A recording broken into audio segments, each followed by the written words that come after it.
ഒരു നല്ല ചിന്ത. ഒരിക്കലൊരു സ്ത്രീ തൻ്റെ ഗൃഹജോലികൾ ചെയ്തുകൊണ്ടിരിക്കുമ്പോൾ വളരെ ക്ഷീണിതനായ ഒരു വൃദ്ധൻ അവിടെ വന്നു. അയാളുടെ ക്ഷീണം കണ്ട് അവർ ഒരു ഗ്ലാസ് വെള്ളം കുടിക്കുവാൻ കൊടുത്തു. അത് വാങ്ങി വൃദ്ധൻ ചോദിച്ചു, ഞാൻ ആരാണെന്ന് അറിയാമോ? സ്ത്രീ പറഞ്ഞു, അറിയില്ല. വൃദ്ധൻ പറഞ്ഞു,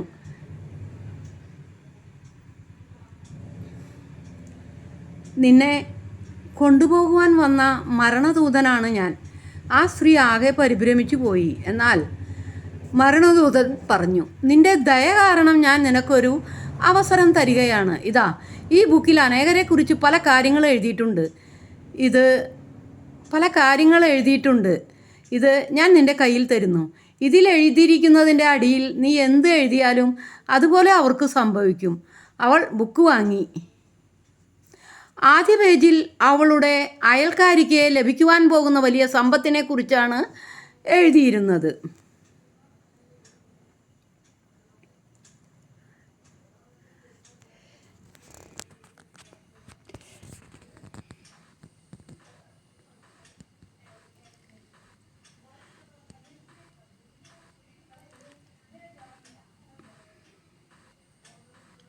ആദ്യ പേജിൽ അവളുടെ അയൽക്കാരിക്ക് ലഭിക്കുവാൻ പോകുന്ന വലിയ സമ്പത്തിനെ കുറിച്ചാണ് എഴുതിയിരുന്നത്.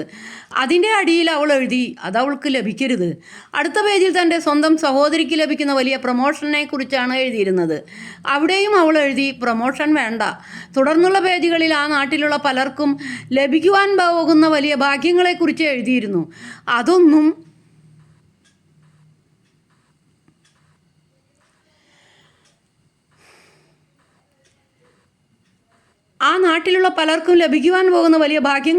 എഴുതിയിരുന്നു. അതൊന്നും അവൾക്ക് ഇഷ്ടമായിരുന്നില്ല. അതിനാൽ എല്ലാറ്റിനും നിഷേധക്കുറിപ്പ് എഴുതി. അവസാനം അവളുടെ പേജ് വന്നു.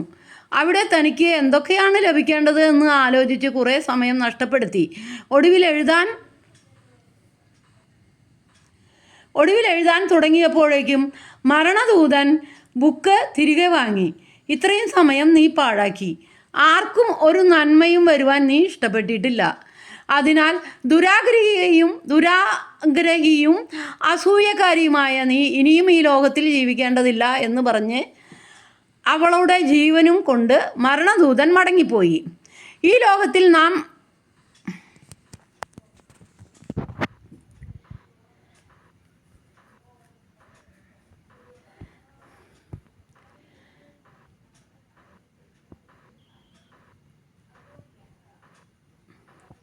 ഈ ലോകത്തിൽ നാം ജീവിക്കുന്നത് എന്തിനാണ്? മറ്റുള്ളവർക്ക് നന്മയുണ്ടാകാത്ത വിധം പ്രവർത്തിക്കുന്നതിനാണോ?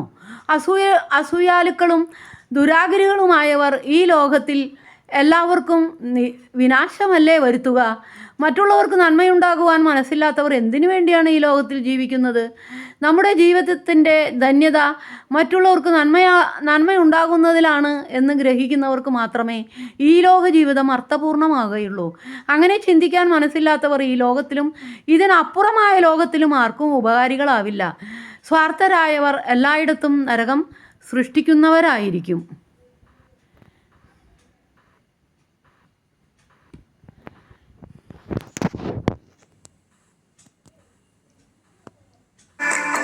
ഈശോയെ നിന്നെ കാണാനായി ക്രൂശിന്റെ മാറിൽ ചായുന്നു. ആശ്വാസം നിന്നിൽ തേടുമ്പോൾ ആനന്ദം ഉള്ളിൽ തിങ്ങുന്നു. കണ്ണീരിൽ മുങ്ങിത്താഴുമ്പോൾ ക്രൂശിൽ ഞാനർത്ഥം കാണുന്നു. ഈശോയെ നിന്നെ കാണാനായി ക്രൂശിന്റെ മാറിൽ ചായുന്നു. ആശ്വാസം നിന്നിൽ തേടുമ്പോൾ ആനന്ദം ഉള്ളിൽ തിങ്ങുന്നു.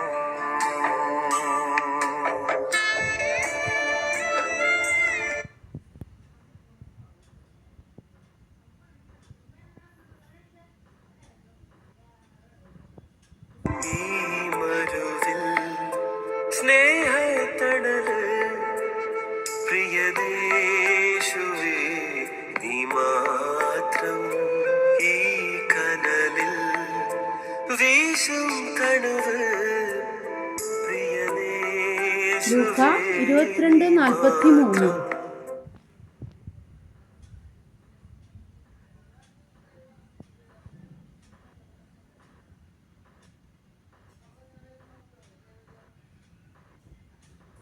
പോകുന്ന വിപത്തിനെ കുറിച്ച് വ്യക്തമാക്കുന്ന ഒരു കഥയായാലോ ഇന്ന്.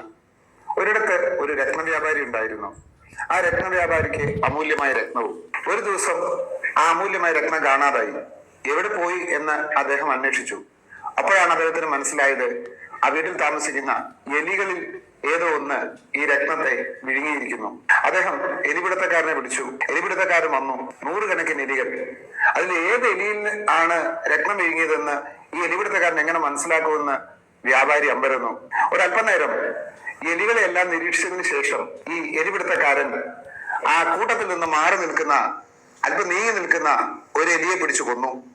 അത്ഭുതം! ആ എലിയുടെ വയറ്റിനുള്ളിൽ രത്നമുണ്ടായിരുന്നു. ആകെ അമ്പരന്ന് പോയ വ്യാപാരി ഈ എലിപിടുത്തക്കാരനോട് ചോദിച്ചു, ഈ എലിയുടെ ഉള്ളിൽ തന്നെയാണ് രത്നമുള്ളതെന്ന് നിങ്ങൾക്ക് എങ്ങനെ മനസ്സിലായി? പുഞ്ചിരിച്ചുകൊണ്ട് ആ എലിപിടുത്തക്കാരൻ പറഞ്ഞു, ആ എലി മറ്റെലികളുടെ കൂട്ടത്തിൽ നിന്ന് മാറി നിന്നത് അങ്ങ് ശ്രദ്ധിച്ചിരുന്നു. തനിക്ക് അർഹതയില്ലാത്തത് എന്തോ ഒന്ന് കിട്ടിയപ്പോ താൻ ഇവരെക്കാളൊക്കെ കേമനാണെന്ന് ആ എലിക്ക് തോന്നി തുടങ്ങി. അതിൽ നിന്നാണ് ആ എലി കൂട്ടത്തിൽ നിന്ന് മാറി നിന്നത്. അതവന്റെ നാശത്തിന് കാരണമാവുകയും ചെയ്തു. പ്രിയപ്പെട്ടവരെ, നമ്മുടെ ജീവിതത്തിൽ അസുലഭമായ ചില ഭാഗ്യങ്ങൾ അപ്രതീക്ഷിതമായി ലഭിക്കാറുണ്ട്. പലപ്പോഴും നാം കാണുന്നത്, അത്തരത്തിലുള്ള നേട്ടങ്ങൾ ഉണ്ടാകുമ്പോൾ അവരാദ്യം ചെയ്യുന്നത് തന്റെ കൂട്ടത്തിൽ നിന്ന്, തന്റെ പ്രിയപ്പെട്ടവരിൽ നിന്ന് മാറി നിൽക്കുകയായിരിക്കും. ആ മാറി നിൽക്കൽ അവർക്ക് നാശത്തിന് വഴിയാകുകയും ചെയ്യും. നമുക്കൊരിക്കലും നമ്മുടെ പ്രിയപ്പെട്ടവരെ മറന്നു പോകാതെ ഏത് നേട്ടത്തിലും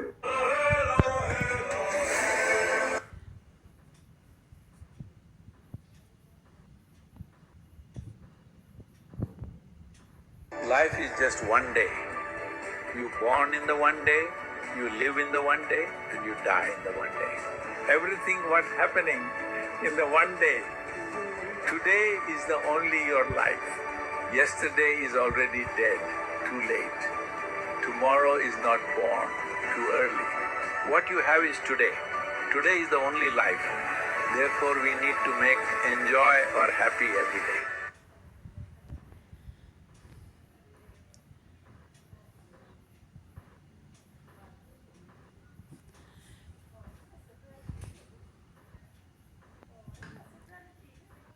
കർത്താവിങ്കിലേക്ക് തിരിഞ്ഞ് പാപം പരിത്യജിക്കുവിൻ. അവിടുത്തെ സന്നിധിയിൽ പ്രാർത്ഥിക്കുകയും അകൃത്യങ്ങൾ പരിത്യജിക്കുകയും ചെയ്യുവിൻ. പ്രഭാഷകൻ 17:25.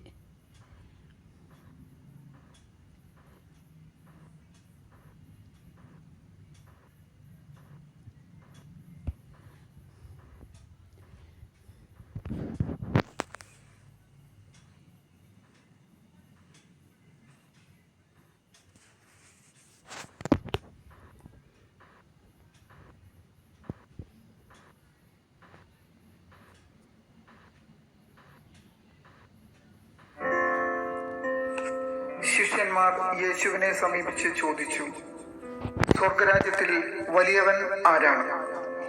യേശു ഒരു ശിശുവിനെ വിളിച്ച് അവരുടെ മധ്യേ നിർത്തിക്കൊണ്ട് അരുളി ചെയ്തു, സത്യമായി ഞാൻ നിങ്ങളോട് പറയുന്നു, നിങ്ങൾ മാനസാന്തരപ്പെട്ട് ശിശുക്കളെ പോലെ ആകുന്നില്ലെങ്കിൽ സ്വർഗരാജ്യത്തിൽ പ്രവേശിക്കുകയില്ല. ഈ ശിശുവിനെ പോലെ സ്വയം ചെറുതാകുന്നവനാണ് സ്വർഗരാജ്യത്തിലെ ഏറ്റവും വലിയവൻ. ഇതുപോലുള്ള ഒരു ശിശുവിനെ എന്റെ നാമത്തിൽ സ്വീകരിക്കുന്നവൻ എന്നെ സ്വീകരിക്കുന്നു.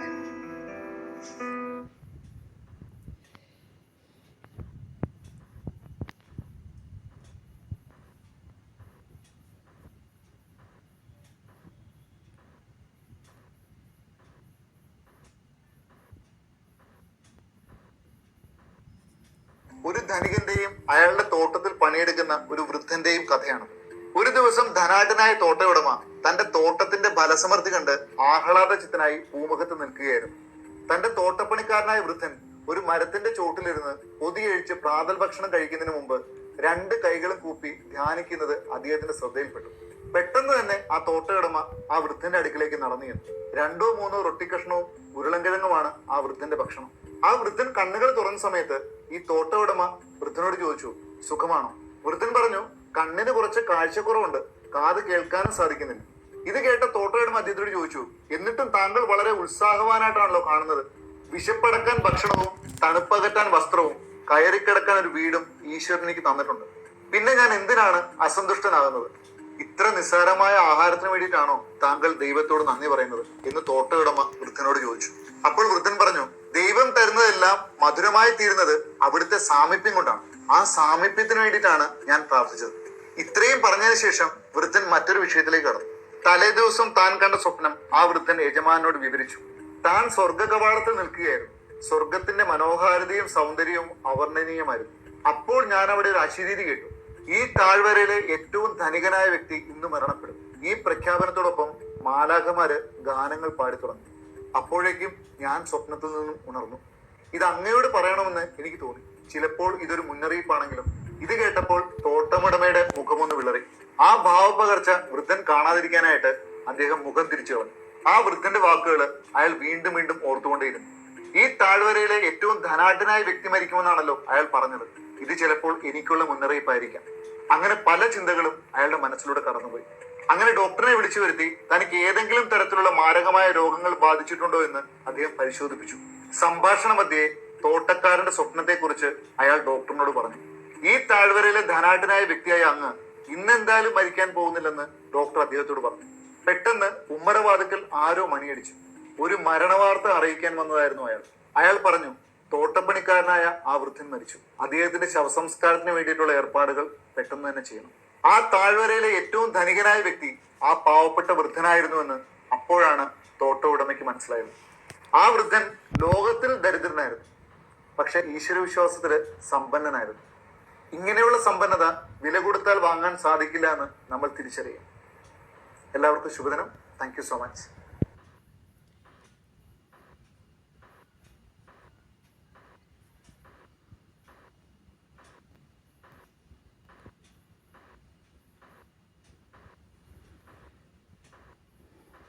നമ്മുടെയൊക്കെ ജീവിതത്തിൽ ഒരുപാട് ബുദ്ധിമുട്ടും പ്രശ്നങ്ങളും ഒക്കെ ഉണ്ടാകാറുണ്ട്. ഈ പ്രശ്നങ്ങളും ബുദ്ധിമുട്ടും ഒക്കെ ഉണ്ടാകുമ്പോൾ പരിഭ്രമിച്ചു പോകാതെ അതിന്റെ പരിഹാരം എങ്ങനെയാണ് അന്വേഷിക്കേണ്ടതെന്ന് വ്യക്തമാക്കുന്ന ഒരു കഥ എന്ന് പറയാം. ഒരിടത്തൊരു രാജാവ് ഉണ്ടായിരുന്നു. രാജാവ് വിചിത്രമായ ഒരു വാതിൽ പണിയിപ്പിച്ചു. അതിനുശേഷം അദ്ദേഹം ഒരു വിളംബരം നടത്തി. ഈ വാതിൽ തുറക്കുന്നവർക്ക് വലിയ പണക്കിഴി സമ്മാനം. ആ മത്സരത്തിന്റെ ദിവസം വന്നു. അന്നാട്ടിലെ പ്രശസ്തരും പ്രഗത്ഭരും ഒക്കെ വന്ന് വാതിൽ തള്ളി നോക്കി, ഇടിച്ചു നോക്കി. അവർക്കാർക്കും അത് തുറക്കാൻ കഴിഞ്ഞില്ല. എല്ലാവരും തോൽവി സമ്മതിച്ചപ്പോൾ ഒരു സാധാരണക്കാരനായ മനുഷ്യൻ മുന്നോട്ട് വന്നു. അയാൾ ആ വാതിൽ അടിമുടി പരിശോധിച്ചു. അല്പനേരത്തെ നിരീക്ഷണത്തിന് ശേഷം അദ്ദേഹം വളരെ സാവധാനം ആ വാതിലിന്റെ പിടിയിൽ പിടിച്ചൊന്ന് തിരിച്ച് തള്ളി തുറന്നു. അത്ഭുതം! ആ വാതിൽ തുറന്നു. എല്ലാവരും അത്ഭുതപ്പെട്ടു പോയി. കാരണം ബുദ്ധിമാനായ രാജാവ് ആ വാതിൽ പൂട്ടിയിട്ടുണ്ടായിരുന്നില്ല. എല്ലാവരും ചവിട്ടുകയും തൊഴിക്കുകയും തള്ളുകയും ഒക്കെ ചെയ്തപ്പോ ഈ സാധാരണക്കാരൻ ചെയ്തത് ആ വാതിലിനെ മൊത്തത്തിൽ നിരീക്ഷിക്കുകയായിരുന്നു. പ്രിയപ്പെട്ടവരെ, നമ്മുടെ ഓരോരുത്തരുടെയും ജീവിതത്തിൽ പ്രശ്നങ്ങൾ ഉണ്ടാകുമ്പോൾ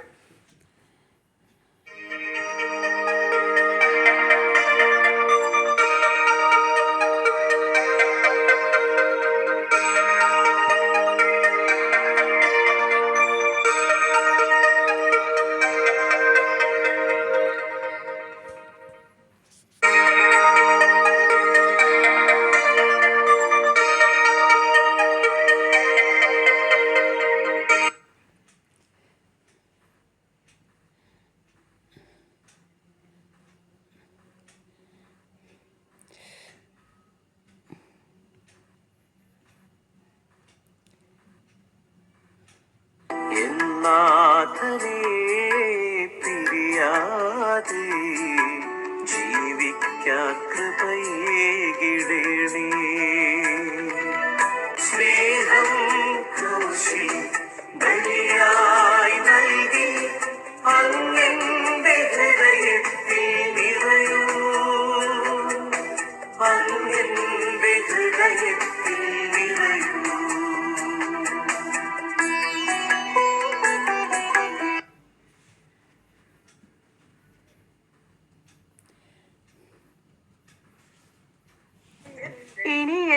ഹൃദയത്തിൽ കൂടുകൂട്ടാനും ഇനി എൻ്റെ കരളിലെ പ്രണയമാവാനും ഇനി എൻ്റെ ജീവനിൽ ശ്വാസമാകാനും പുനർജനിക്കാം നമുക്കൊരു ജന്മമെങ്കിലും.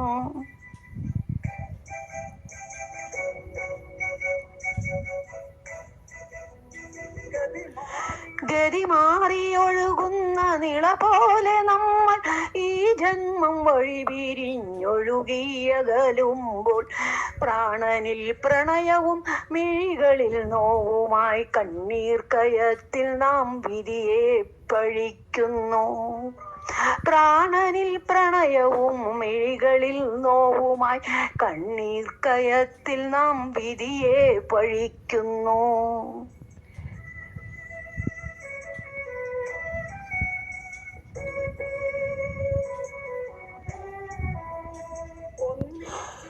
ഒന്നിച്ചിരുന്നു നാം ചൊല്ലിയ കവിതകൾ വേറുന്ന മനമാകാൻ ഒരു മാത്ര ചൊല്ലുമ്പോൾ താളം വിഴയ്ക്കുന്ന ശ്രുതിയും പിരിയുന്ന ഇടറുന്ന ചങ്കലായി ചോര പൊടിയുന്നു.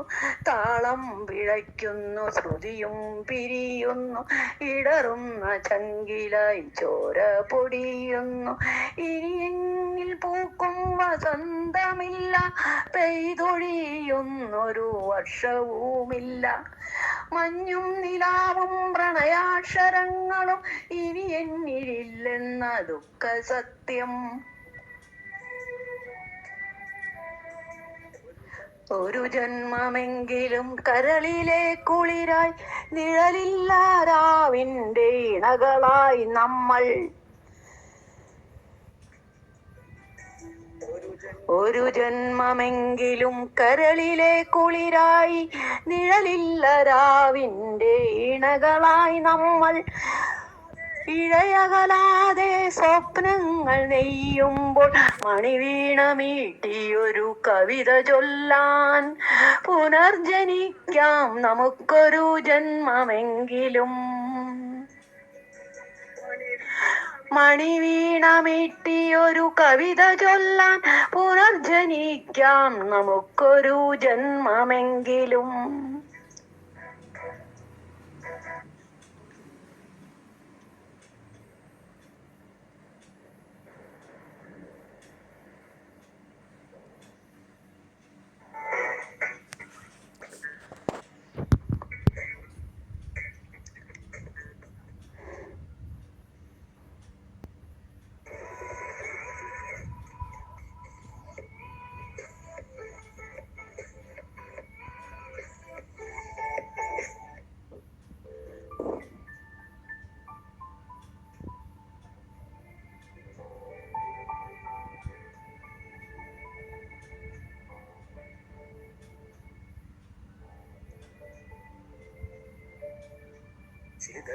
ചിതറിത്തെറിക്കുന്ന ചിന്തകളിലെപ്പോഴും നിന്റെ ഈ പുഞ്ചിരി ഒന്നു മാത്രം. മഴവില്ലുപോലെ നീ മനസ്സിൽ തെളിയുമ്പോൾ ഉണരുന്നു എന്നിലെ മോഹങ്ങളും. ചിതറിത്തെറിക്കുന്ന ചിന്തകളിലെപ്പോഴും നിന്റെ ഈ പുഞ്ചിരി ഒന്നു മാത്രം.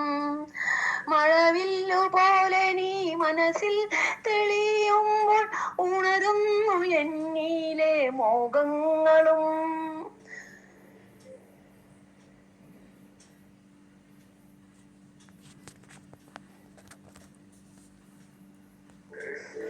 കൃഷ്ണ തുളസി കതിർത്തുമ്പു മോഹിക്കും നിന്റെ ഈ വാൻമുടി ചുരുളിലെത്താൻ. പൂജക്കെടുക്കാത്ത പൂവായ ഞാനും മോഹിച്ചിടുന്നു നിന്നരികിലെത്താൻ.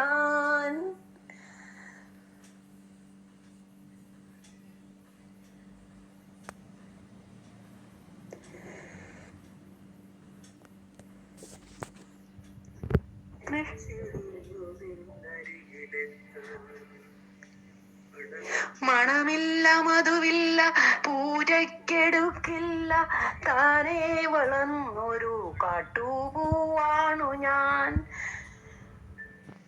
വിടരും മുമ്പേ പൊഴിയുന്ന ഇതളുള്ള പൂജക്കെടുക്കാത്ത കാട്ടുപൂവാണു ഞാൻ.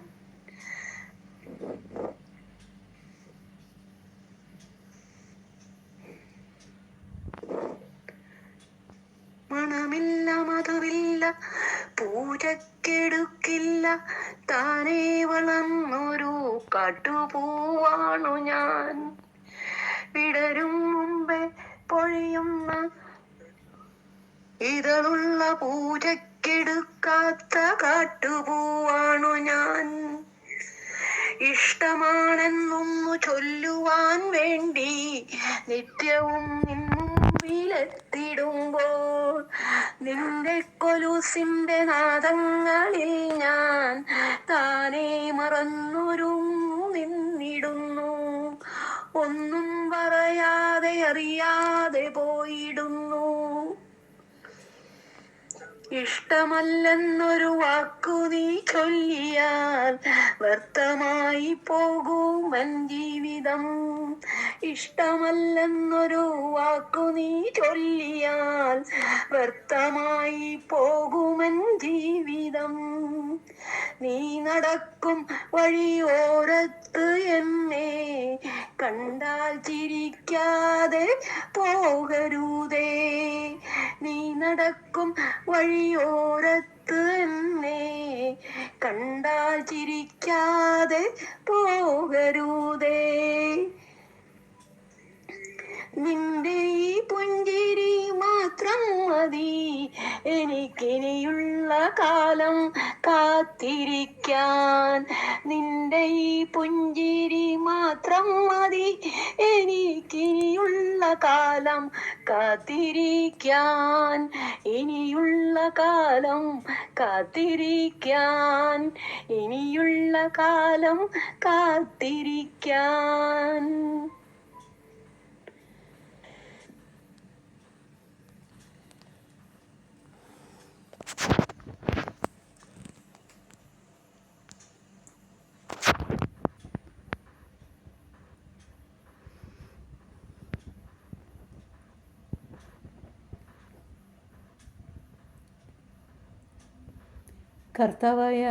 കർത്താവെ, താങ്ങും തണലുമായി എപ്പോഴും കൂടെ ഉണ്ടാവണമേ. എല്ലാവർക്കും നന്മ വരുത്തണേ. പ്രാർത്ഥനയോടെ ശുഭരാത്രി.